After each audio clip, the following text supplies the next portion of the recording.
Something historic just happened quietly, digitally, and dangerously. Welcome everyone, I am Palum David in Abuja and this is Africa Matters. Several African countries are in the grip of a US dollar drought.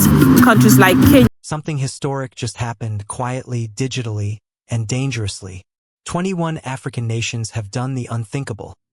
They found a way to trade without using the US dollar. For decades, every African deal, from coffee in Kenya to copper in Zambia, had to pass through the same foreign gate. Convert to dollars, pay hidden fees, lose value, and wait for permission. Africa didn't just trade through the dollar, it obeyed it. But this week, that obedience cracked. The Common Market for Eastern and Southern Africa, COMESA, just launched a new digital payment system, one that lets African nations trade directly in their own currencies. No dollar, no middlemen, no approval from Washington. Just pure African-to-African trade. It's not rebellion. Its reason was restored. Because if the value is created in Africa, why should its price be decided in America? This isn't about technology. It's about power. For decades, the dollar acted like an invisible empire, not conquering land, but conquering logic. The more Africa traded, the more it stayed trapped in dependence. Now, with one switch flipped in a COMESA data center, that system is beginning to collapse. Kenya can now pay Egypt in shillings. Malawi can trade with Zambia in kwacha.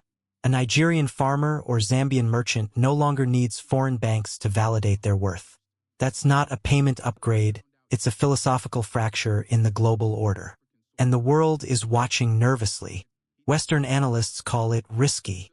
American economists say it undermines stability. But when the powerful call your freedom risky, that's when you know it's working.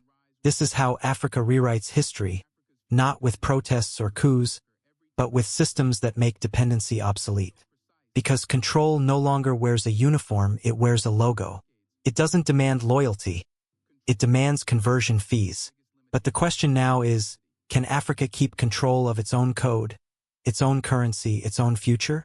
Because make no mistake, this isn't just an economic update. It's a digital rebellion. And like every rebellion before it, the world will try to stop it. Will they succeed? Or is this the dawn of Africa's financial independence? Stay till the end, because what's coming next could change the balance of power forever.